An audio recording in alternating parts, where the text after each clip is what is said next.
एगो हमरो लइका हो जे कितना बढ़िया रहे। दूगो भाई होनी के एगो भतीजा देखो पढ़ावत तो बनी दोनों जना के का होता बोल का बरबरा तनी जी कुछ ना हो अपन सोचा तनी आगे के का एगो हमरो बबुआ हो जे का सोचत नहीं दिमागवा में कुछ माने ढुकल बा का उ दुगो लइके न हवसन सोचा तनी कि हमारा में कमी बा कि तारा में कमी बा कि हमनी के करम देखी किस्मत ना रौरा में कमी बा ना हमारा में कमी बा जान तनी का बा दुगो लइकन के हिती हिती पे पोसले बानी तो हमनी के लइके न हवसन पागल ने सोची ना उ का अपन लइका बावला दवा होई त ज्यादा मने संचनिया सुन ना लइका हवसन हमनी के वो तो हमनी के लइके हवसन पागल ने सोचत रहा। अच्छा हां तो सुनी कुछ दिमाग से निकाल दिया छी बताई बबू लोग के त माने पढ़ावनी जे लिखौनी जाबी कुछ न करके ना माने कहत रहे एगो के का दोनी के परीक्षा देवे जाए के बा भैया भगवान का करबन हमके देवर के नौकरी लगा देबन हमर लइकन के त हमसे चर्चा करवती आगा ना में हमर बेटन के लाग जी हमर बेटन देखिल बाड़ा सन गांवे में हम बाजा बजवती जाए दिन हमर भाई के नौकरी लागी जाई हमरे जे हनुमान जी के मंदिरवा में बाजा बजावे के बा हमर देवर लोग के लाग जी नौकरी त आज हमनी के स्थिति जौन पूरा बा माने बुरा का बा देखो तनी पढ़ाई लिखाई में पैसा खत्म हो गेल हमनी के देवर कमाए लगे छ वो कहे लगे कि दाऊ बुझाला से लइका हवस भैया नौकरी हो गई देखी तो बाजा बाजी गाँव में बाजा ना जान तोरा एगो काम मत करता का मांगा तोरा से 5 लाख रुपया बात की चिंता नहीं कर के पढ़ाई लिखाई में इतना पैसा एकर चिंता करत रे वो हमारा चिंता करे जी देबा हां हां दे जो खेल कूद हम देव न पैसा छी सुना ना आ सुनी ना काम से कोनो करिए लागे लोको पायलट रेल चलाइब रेल और मुझे से बनी के टिकट ना लागी ना हां अब चारों हमनी के चारों धाम कर ले जे दोनों चारों धाम कर पैसा का 5 दिन में जुगाड़ होई तो महीनों जो परसों तक पैसा जुगाड़ हो जाई दिन में हो जाई पक्का जाई हम हां छे छोटी ए छोट ए भैया ए का रे ए मारता बजाओ घर में तो भाग चला मते हमार काम हो गई का लोको पायलट वाला ओहो बाकी 5 लाख में तो का हो जाए मर्दे का हो जाए अब बहुत ऐसा ऐसा बोला तने लोग के देखो भैया देखी रोवा पढ़ाई लिखाई में पैसा खर्च कर देंगे 5 लाख रुपए ना झूठी जी हमनी से तोर का बोल 5 लाख का 5 लाख का काला 6 लाख मांगता सत ना भैया 5 लाख ज्यादा का होई हमर एकदम हां देव तो हमर वो नजर कोनो दिक्कत नहीं टेंशन का ले बेटा होइबे करी नौकरी है तारा के देखो रेलवे वाला क्वार्टर में रखो हां अच्छा राव कुछ भैया तारा बिना रही है ना। भैया हमारा भी रही है तारा बुझाई मेरे नो घरे रखी है घरे रखब थोड़े मर्दे हां अरे यार चुप रही दे एक करोड़ देवर जी चुप नौकरी रही लगी। हाँ जी। हां फिजिकल निकालिए लेने कहा हां हां सब कंप्लीट हो गई हां हई तारा रिटर्न निकालिए लेने कहा हां कंप्लीट हो गई मेडिकल बाटे ओकरा बाद मेरिट बा तो मेडिकल में हमार में भौजी का दिक्कत बा ना ना कुछ दिक्कत नहीं सब भाई देखो भाई दांत देवर है सो जग छड़ी नहीं अनखार बा कोनो दिक्कत बा ना दिक्कत का बा का जी सब मेडिकल बा होई ओकरा बाद मेरिट है या मुंह में तारा मिठाई जाई ए रहे जे तोरा से पहले हम खियाई यहाँ के तो नौकरी ला अरे चुप रह पैसा के जरूरत बा हम मिठाई ले सबन के खी काम खत्म हो गई जय जय सुन जय जय रो सब जय जय हमके पैसा चिंता नहीं करे के जा लो हमनी के पैसा हो जाई हां हो जाई रे हमार का भौजी हम जब तक हाँ, जिया बाबूजी, तनी तब बताइए। तक हमर जा गाड़ी जा। बड़ा का चतुर बनल पाड़ा लेखा दे हिलले बड़ा है के अरे जाने दूर कैसे मत कैसे बोलो। नौकरी लागू त बना तने बोस दौड़ी है हमारा तना बाबूजी दौड़ी है कुछ भी हो नौकरी एगो सरकारी है सरकारी है त देखो भैया हमारा जरूर रहियो लो भैया जरूर मत रहियो अच्छा हमने के दोनों आदमी बता देंगे ए ई चल हम बड़कू में हम चल डोडा में ना तो मजा ना भाई दोनों आदमी हम सोने वाले का हो गया अरे रो जब ये बोला कि मैं हवाज मामन सरकार लगे में एक अलग अलग रहल जी हां तो का बोल जे और दोनों सभी मन रख दियो जे पति पत्नी के बुढ़ारिये में सहारा मिलेला तू अलग हो जेबू हमारा ले और रौरा से कहां अलग होता है ए भैया सुनो ना अलग करत तारू घर भैया हां बोला कनी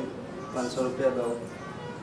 ऊपर का चिंता करे के बा जो फुटपाथ में हुई निकाल लिए खूंटी अब तार बगली हम ना छुओ वही में बा जो का बोल भैया खोखा तर भैया होखे लगा तो कुछ खांसी नहीं में है। ना ना हमारा कुछ नहीं है बोलते जो दे दी 500 ओहे रुपया में बा फुल पैंटे में टनल वाली अच्छा रे बाबू जी हम देता नहीं चलिए आप भैया। देता नहीं सौ को बेसी हो इतने लेना अरे जो हां ना चलिए ना आवत नहीं हम देता नहीं ए जी तबीयत खराब रहता तो ये सब बहुत नहीं कि इलाज इलाज करावे सुनी ना 6 लाख रुपया 5 लाख रुपया तो हम बाबू जी के तो 5 लाख रुपया कह देनी जा लेकिन सब तो पढ़ाई में पैसा खर्चा हो गया 3 बीघा खेत बा न कागज दे हम ले जाता नहीं है खेत के रख दिए ई सुनी ना खेत काहे के बेचो खाई जे काम छी ई काम करी ना तब का करी अब हम एक काम करी ना हमारे कानवा में के आ हई 3-4 गो बाला बैठ पागल हरिस का सुहागिन के चीज बेचल जाला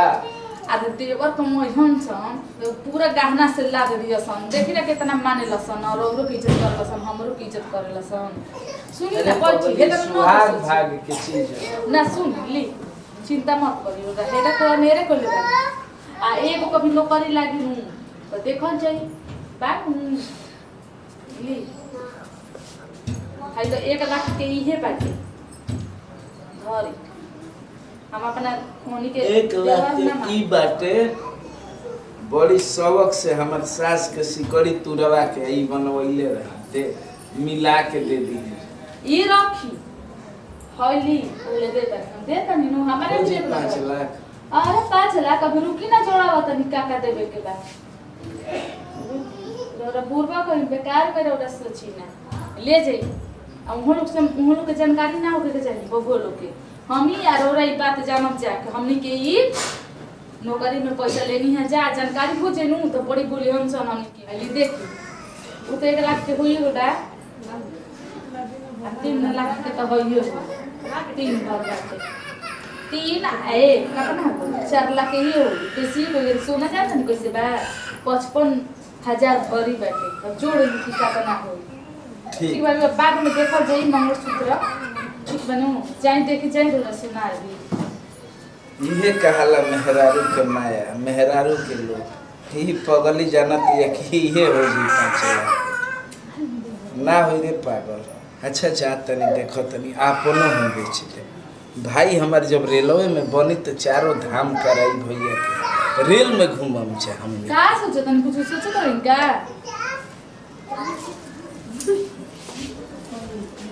हे भगवान केहू के देवर देश तो ऐसा नहीं देश हम देवर ना उनके बेटा समान मानी ना उनके एकदम बेटा अपन औलाद मानी ना यही के चलते ना हम गोनी हाँ हॉस्पिटल में अपना हस्बैंड के चलते ना कि हाला कर लगे बका बका बतावा इतना ही दवाई खियावा तो ले जाके नली में ढरका देतनी घूर बहारन पर फेंक देतनी और वहाँ के जानतनी के करे में कमी बा हम तो जाकर ऑपरेशन करवा ले बनी लेकिन वहाँ से बात बताई तो हमरा के छोड़ियो दे ना कह दे कहब तो बड़ी दुखित हो ना कहबे ना कह के जी हमके औलादे हमके किस्मत में नहीं खस गहना गुड़ी तो उतना हमारे लड़का का मोलिया सन बोले बेसी हमारे के बनवा दी हस हमारा चिंता कोई लेकिन अनेरे में चलान सोचता नहीं चलो देखी का हो खतटे सुनताड़ू हो हां जी आवत नहीं हे भगवान हो का भइल ज्यादा हे शिव गुरु हमनी के लाज रख देने अजय तुमके के पैसा दिया जिनु अब टेंशन नहीं खेनु ना अब कुछ टेंशन झोरा बा सब्जी लेती है पालकी के साग करता ए जी का तन है का कुछ नहीं है टी शर्ट नया बढ़िया बनू किनले रही जा छोटका बाबू दाग लागत हटे का देखो तब बढ़िया बा मैंने देखी का जिसी करी का कही कहीं ना सिकड़िया का और सिकड़ी देखाई अरे पगली तोरे बेटा हवस हमार ना हवस तो और बेच देनी है तब मैंने हमार रहे ना मंगलसूत्र उरा बेचल जरूरी रहे हई हमार निशानी है लेकिन वो हमार सास के निशानी रहे ऐसे बेची एकरा के मत बेची हम जब ना रहम नु तब बेची मैंने मंगलसूत्र से ज्यादा महत्व रखला हां अच्छा हम सबक से रोरा अपना मन के काम करी ना अच्छा चलो उ कुल छोड़ हमरा के झोरा दे तन जाई सब्जी ले झोरवा के ले बतन हाथना सीधा हाथना साचा हमार परिवार मिल गई भगवान ऐसने सब कोई के परिवार दे वो अगिलो जन्म में लीली ये है झोरा हमारे का बड़ा बड़ा करता हाँ, नहीं पूछो ना झोरा बाटे जाता नहीं पालकी के साग ले लेम फूल वाला गोभी ले लेम टमाटर ले लेम लहसुन के पत्ता एगो के धनिया के पत्ता ले लेम धनिया पत्ता सूखा लहसुन ले लेम प्याज ले लेम ठीक। ठीक बनू आ देखो गाना गावे लागल तार मोबाइल लिया हां रुके रुके मुंगर ला दे छोटकू के हेलो हां हेलो हां बाबू जी हां भाभी प्रणाम।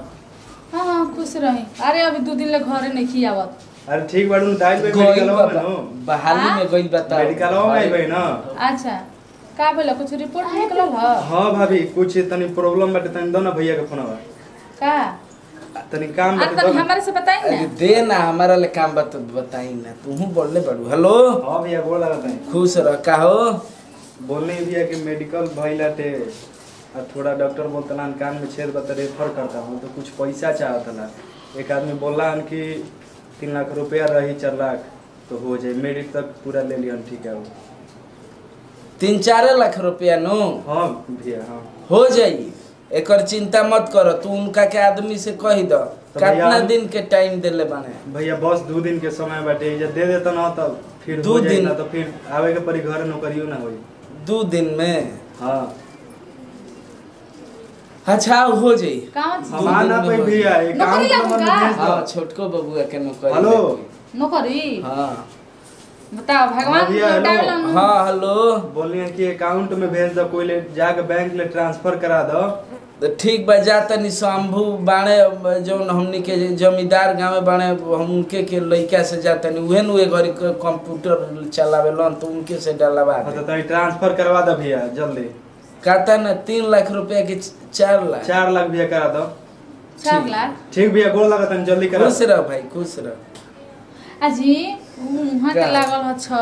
5 लाख रुपया इनको 4 लाख लाता आ कहाँ नौकरिया भइला कौन सी मिलिट्री में हो गई आर्मी में फौज में एसी गुरु हमारा एकदम फैला मोबाइल आजा भगवान के प्रार्थना करत पैसा के चिंता मत करना तोरा ले कहले रही न कि खेतवा फिर छोड़ई ह सब है खेतवा ध दिया वो तो बात ठीक है बाजी ठीक बजाए पहले सब्जी ले आई सब्जी ले आई ना ओनिए हम बतिया ले खेतों के विषय में आ बाद में खिसेबू ना नु अच्छा ये बताई देवरन से बढ़ के बात कुछ उनके नौकरी लायक अरे दूसरे से खेत काटा ना कि नहीं हमनी के हम यही ले खुश रही कि अगिलो जन्म में तू ही हमर मेहरारू बनी ह अच्छा, दोसर ठीक ना है, बका बका बोले के आदत हो बोले देखिए क्या होता है भाइयों के नौकरी लगने के 5 साल बाद। हे भगवान हे पगली काहे के रोताड़ी साई रोई ना तो का कर जी 2 साल से गोइल बड़ा सन लइका ना फोन कर दो सन ना पैसा दे दो सन पैसा के बात छोड़ी का जाने कब से कोनो उनके तो फोनो ने खसन करत कैसे दुख बड़ा में ना सन नु कैसे झुरा नहीं गइलन खसन सहो हमनी के का रही जा का हो गए हम सपनों में ना सोचले रही हमरा कितना बड़ सपना रहे कि हमार लइका वही सन हाय करिया सन सब सपना चकचूर हो गई जी घर गिरवी रखा गइल खेत गिरवी रखा गइल अब हमनी के का करी एकदम फुटपाथ के जीनी गइसन हमनी के दशा हो गइल कि खाए के भी घर में नहीं खे आटा देख समय ऐसा चीज है हुनकर पाबंदी रहेला आ उ जवन समय देवेलन हंस के कबूल कइल जाला रोवल ना जाला का जाने हमनी के बबुआ हमनियो से बेसी कुछ मुसीबत में पड़ल हो खसन पतो नहीं है कि हमू जाई ओहनी के भीरी ओहनी के कोनो पतो नहीं है हमारा भीरी जहाँ रहेला सो जगह मालूम नहीं है खाली ये जानता नहीं कि एगो दिल्ली रहता एगो गाजियाबाद रहता लेकिन उ पता नहीं है हमारा भीरी रो मत पगलिया यह सन बबुआ जी एगो रौरे से बात छिपौली बनी हमरे से गलती हो गइल बा लेकिन बोलम ना डांटम ना तब हम कहब रौरे से हे पगली ते गलती करबे हम मनबे ना करब कि ते गलतियों कइल हमरे से तो गलती होइए गइल बा जी आहो आज हमनी के बबुआ अबले रही तो कते चुक उहो तो 4-5 साल के 6 साल के बबुआ भई रही ऊ छोड़ी ना जी पहले उन्हीं के पता करी छोड़ी जाए थी ना को हम एगो दे त टेंशन से जियता नहीं रहो गलती आ तू हमारा विश्वास नहीं है बाकी तबो बताओ का कइले देखी जी अब तो उम्र हमार ढल गइल रौरो ढल गइल लेकिन एगो बात रौरा से कहल चाहत नहीं बाकी खिसियाई ना तो का अब बबुआ की याद पड़ता का अब ले हमनियो के बबुआ 25 बरिस के 20 बरिस के रहित नु। अरे भगवान तो देले रहतन लेकिन जानो त नहीं एगो बात रौरा जितना हमरा के दवाई देते रही खाए खातिर कि हमनी के बच्चा हो जाब लेकिन हम का करते रही कि सब नली में ढरका देते रही तो जाके ऑपरेशन करवा ले रही छी ई जान के हमर 2 गो औलाद बड़ा सन हमरे के करी हसन लेकिन हम ना जानी कि हमर पूरा समय हसन दिन आ जाए। छोड़ बताए करे चिंता करत रे पागल औलाद नहीं के तो का सवांग बा नु भगवान डोडे केहू के दे पागल ते नहीं हाथ न चिंता कइल जाला बुर्बक लेखा रोवत तारे एने बबुअनो के चिंता बा एने इहो बा एने हाथ न चिंता करबे तोरा कुछ हो जी तो हम कैसे जी अभी ते सोचली हास आय कैसन रही सरे पगली कैसन रही कैसन हो गई सी सोचत तारे तोरा बाद हमार का हुई हमारा के करी आज तारा रहते तो ई हाल हमार भइल बा ना रहबू तो बबुआ आ गइल हमनी के बबुआ आ गइल सन बबुआ के रस हम आवते तो सब का सुनी है घर बेच देले बड़ा खेत बेच देला तो हमने के बारे में सोचल ये सता कहाँ रही सब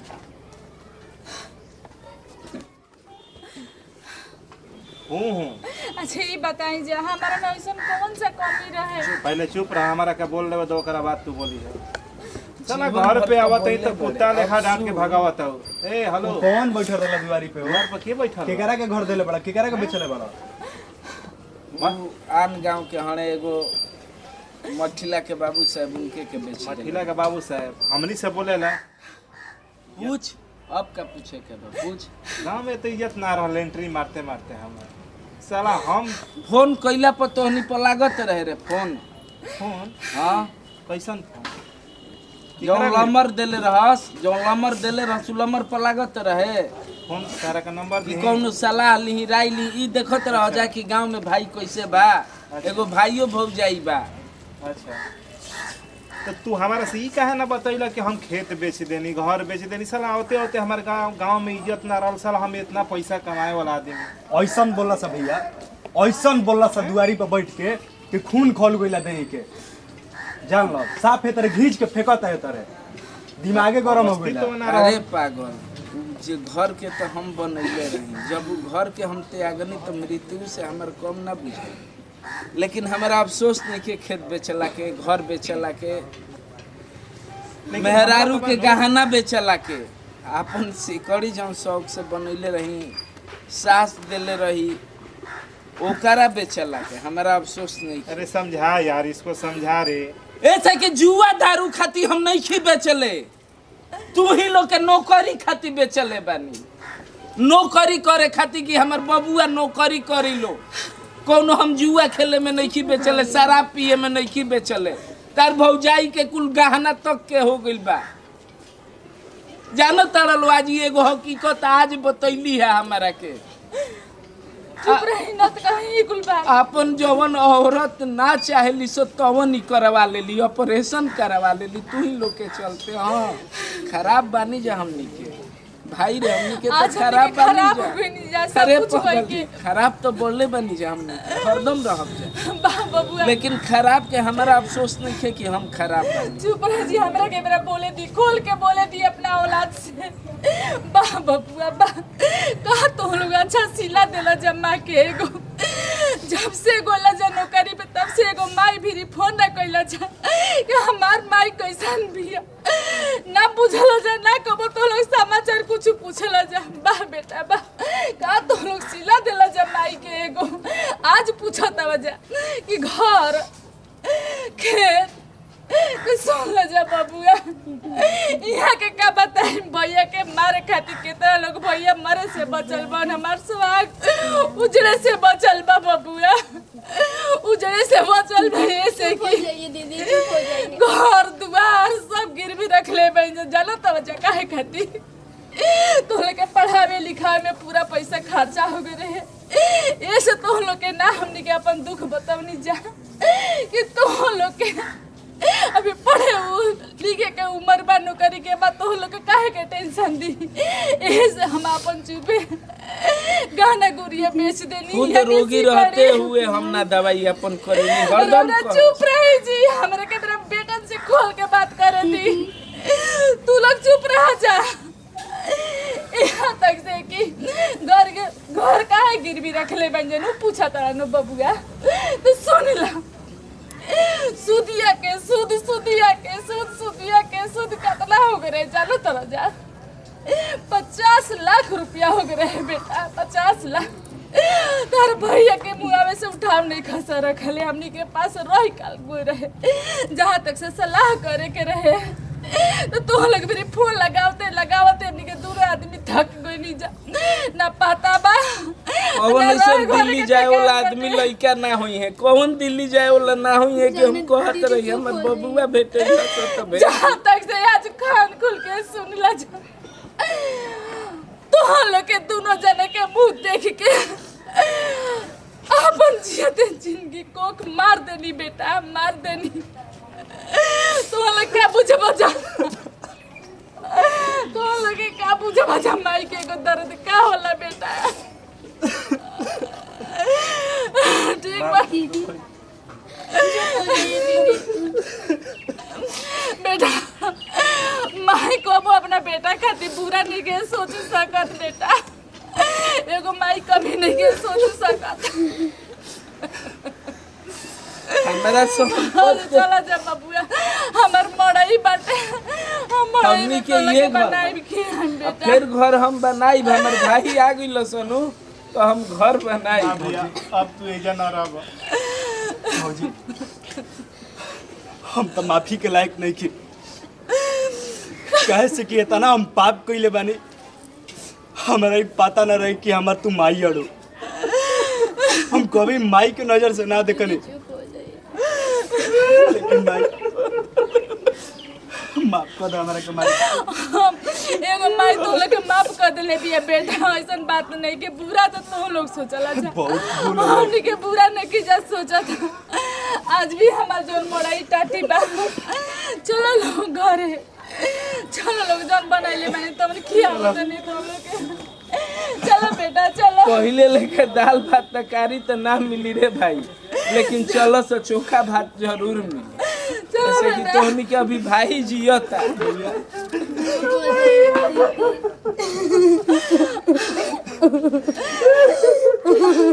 बग पगला तो रोज काहे पड़े हमार बेटी रोइह से ना हम छोट भवा बेटी है आ चलो अरे पागल हमारे घर में दू गो लड़की है तू लोग काहे रोज इतना रोजा कष्ट सहन लेकिन बता ना सकनी थोड़ा बग पगल चलो चल